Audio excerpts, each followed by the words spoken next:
Hey, folks. Well, good afternoon.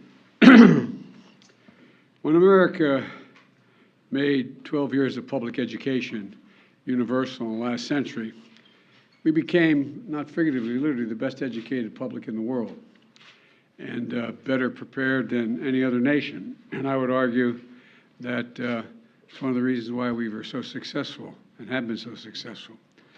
But as you've all observed, other nations have caught up. In the 21st century, in my view, I think the vast majority of the Americans, 12 years of universal education is not enough. And that we're going to be outcompeted by the rest of the world if we don't take action. But here's the deal. The cost of education beyond high school has gone up significantly. The total cost to attend a public four-year university has tripled, nearly tripled in 40 years. Tripled. Instead of properly funding public colleges, many states have cut back their support. We were just talking about that in the Oval. Many states have cut back support for their state universities, leaving students to pick up more of the tab. And for 50 years, Pell Grants had been a key way for the federal government to help lower-income families, particularly those earning less than $60,000 a year, to send their kids to college. Those Pell Grants used to cover 80% of the cost of going to a public four-year college. Today, Pell Grants cover roughly 32%. That's 1/3 of the cost as opposed to before. It matters. I remember walking up, my dad, like probably a lot of your folks, cared a lot about your education. My dad's greatest regret was that he never got to go to college. And my dad was a very well-read man, particularly history, but it was a great regret. And you always say, "Joey, you're going to be a college man." And I'd say, "Dad, but what does that matter? I mean, you can still get fired if you're a college man." He said, "Yeah, but they can never take it away from you. They can never take your education away." And I remember my senior year, I got into one of the little Ivies, and I got into a number of schools, and we're trying to get the money, even with financial assistance, to be able to go there. We had 4 kids, all of us wanting to go to school. And I remember going down after a baseball game. I went to a really good school up in Claymont, Delaware, on the Pennsylvania border, and drove down to Newark, Delaware, where my dad worked at an automobile agency. And I walked in, and I had my spikes, and because the reason I was going down, when your dad works at an automobile agency, the great advantage, you get a new car to go to the prom, or a good used car off the lot. You think I'm joking? I'm not joking. And so I went down to my 51 Plymouth with beach towels for seat covers, and I had my uniform on, my spikes off. I ran in, and the woman's name was Mary, who ran the place. I said, "Mary, where's Dad?" She said, "He's out in the lane going into the repair shop." Give him my word, true story. And my dad was a well-dressed, refined fella, and I walked out, and my dad was pacing back and forth between the big garage door going into the repair shop and the door going out of the showroom. And he looked up, he said, "Oh, Joey, honey, I'm so sorry. I'm so sorry." And I thought, God, something happened. This is before cell phones. So something happened to one of my brothers or my sister or my mom or something. I said, "What's the matter, Dad?" He said, "I went to see," the guy's name was Charlie Delcher, who was a vice president of the Farmers Bank, which was a state-owned bank that did a lot of the financing of people wanting to purchase a car. He said, "I went to Charlie and asked to borrow the money." He said, "He won't lend it to me." He said, "I'm so ashamed. I'm so damn ashamed." My dad would, my dad was like millions of parents all across the country. Want to help the kids to get to school, but there was just no way to be able to do it. And because he believed, as I do, that education was a ticket to a better life. It's something Jill and I, Kamala and Doug, we understand deeply. I'm sure the vast majority of you do as well. But over time, that ticket has become too expensive for too many Americans. All this means is an entire generation is now saddled with unsustainable debt in exchange for an attempt, at least, at a college degree. The burden is so heavy that even if you graduate, you may not have access to the middle-class life that the college degree once provided. Many people can't qualify for a mortgage to buy a home because of the debt they continue to carry. They carry, it's too high. They can't come up with the down payment anyway. A lot of folks are even putting off starting families because of the cost. And the dream of starting your own business is just way off in the distance with the debt that so many are saddled with. Many of you had to leave school because the financial strain was much too high. About a third of the borrowers have debt but no degree, and worst of both worlds, debt and no degree. The burden is especially heavy on Black and Hispanic borrowers, who on average have less family wealth to pay for it. They don't own their homes to borrow against to be able to pay for college. And the pandemic only made things worse. But we responded aggressively to the pandemic to minimize the economic impact of the harm of COVID imposed on individuals, families, and businesses. You all were there. It was recovery. Look, we increased unemployment benefits for workers who were laid off. We provided loans to small businesses so they could stay afloat and take care of their families and their employees. We provided assistance to people to put food on the table. Remember those long lines you guys would all film of cars? Decent-looking cars, not jalopies, nice cars. Just waiting for a box of food to be put in the trunk in the United States of America? Waiting for over an hour to get food in a trunk? And we provided rent and mortgage assistance to keep people from being evicted and thrown out in the street. Our approach to help Americans who need it the most was necessary, and it was the right thing to do, and it helped people avoid financial crisis, which helped our whole country as a consequence of that. That didn't benefit them, it benefited the whole economy. Our approach is why America's economic recovery was faster and stronger than any other advanced nation in the world. Now it's time to address the burden of student debt in the same way. Working closely with the Secretary of Education, he's got the hard job, Secretary Cardona. Here's what my administration is going to do to provide more breathing room for people so they have less burdened by student debt. And quite frankly, to fix the system itself, which when we came in, we both acknowledged was broken in terms of, anyway. There are three key factors what we're going to do today. First, we've made incredible progress advancing America's economic recovery. We've wound down pandemic relief programs like the ones on unemployment insurance and small businesses. It's time we do the same thing for student loans. Student loan payments pause is going to end.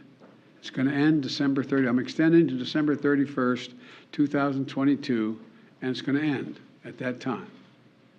It's time for the payments to resume. Second, my campaign for president, I made a commitment.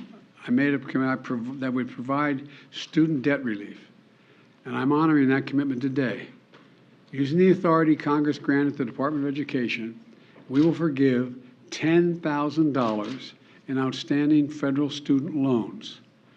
In addition, students who come from low-income families, which allowed them to qualify to receive a Pell Grant, will have their debt reduced $20,000. Both of these targeted actions are for families who need it the most. Working and middle-class people hit especially hard during the pandemic, making under $125,000 a year. If you make more than that, you don't qualify. No high-income individual or high-income household on top of the 5%, in the top 5% of incomes, by the way, will benefit from this action, period. In fact, about 90% of the eligible beneficiaries make under $75,000 as a family. Here's what that means. If you make under $125,000, you get $10,000 knocked off your student debt. If you make under $125,000 a year and you received a Pell Grant, you'll get an additional $10,000 knocked off that total, for a total of $20,000 relief. 95% of the borrowers can benefit from these actions. That's 43 million people. Of the 43 million, Over 60% are Pell Grant recipients. That's 27 million people who will get $20,000 in debt relief. Nearly 45% can have their student debt fully canceled. That's 20 million people who can start getting on with their lives. All this means people can finally crawl out from under that mountain of debt, to get on top of their rent and their utilities, to finally think about buying a home or starting a family or starting a business. And by the way, when this happens, the whole economy is better off. In the coming weeks, the Department of Education will lay out in detail a short and simple form to apply for this relief, along with information when this application process opens. By resuming student loan payments at the same time as we provide targeted relief, we're taking an economically responsible course. And as a consequence, about $50 billion a year will start coming back into the Treasury because of resumption of debt. Independent experts agree that these actions taken together will provide real benefits for families without meaningful effect on inflation. Let's be clear. I hear it all the time. How do we pay for it? We pay for it by what we've done. Last year, we cut the deficit by more than $350 billion. This year, we're on track to cut it by more than $1.7 trillion by the end of this fiscal year, the single largest deficit reduction in a single year in the history of America. And the Inflation Reduction Act is going to cut it by another $300 billion over the next decade because Medicare will be paying less for prescription drugs, and over $1 trillion if you add it out for the next 2 decades. The point is this: there is plenty of deficit reduction to pay for the programs, cumulative deficit reduction to pay for the programs many times over. I will never apologize for helping Americans, working Americans and middle class, especially not to the same folks who voted for a $2 trillion tax cut that mainly benefited the wealthiest Americans and the biggest corporations, that slowed the economy, didn't do a hell of a lot for economic growth, and wasn't paid for, and racked up this enormous deficit. Just as we've never apologized when the federal government forgave almost every single cent of over $700 billion in loans to hundreds of thousands of small businesses across America during the pandemic. No one complained that those loans caused inflation. A lot of these folks in small businesses are working in middle-class families. They needed help. It was the right thing to do. So the outrage over helping working people with student loans, I think, is just simply wrong, dead wrong. Third thing, we're fixing the student loan program system itself. We've talked about this at length. This is really important. We're proposing to make what's called an income-driven repayment plan simple and fair. And here's how. No one with an undergraduate loan today or in the future, whether for community college or a four-year college, will have to pay more than 5% of their discretionary income to repay their loan. That's income after you pay the necessities like housing, food, and the like. You currently pay 10%. We're cutting that in half to 5%. And after you pay your loan for 20 years, your obligation will be fulfilled if it hadn't already been fulfilled, meaning you won't have to pay any more, period.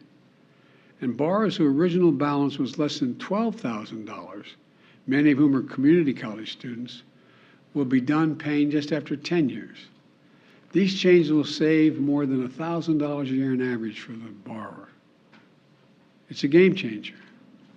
We're also fixing what's called, and this has been the bane of driving me crazy when I was out of office, the Public Service Loan Forgiveness Program.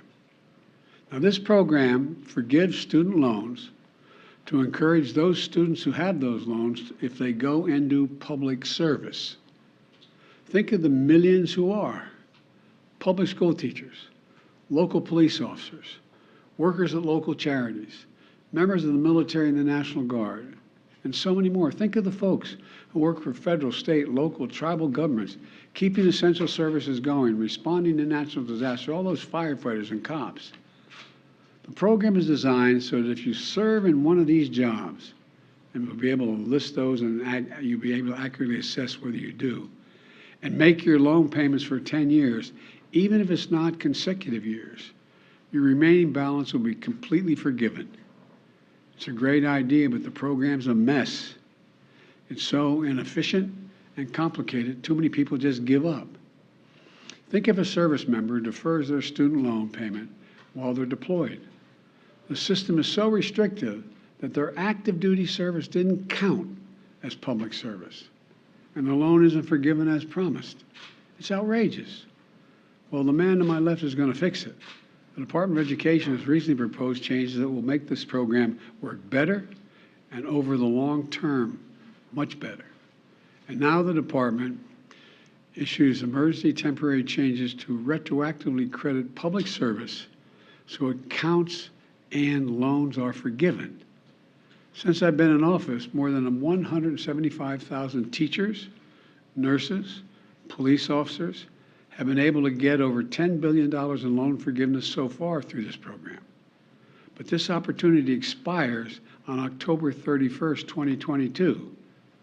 So my message to all servants, all public servants, all those who are the ones that are volunteering, is out with student debt to go. Here's where you want, if you're worried about how to do it, go to pslf.gov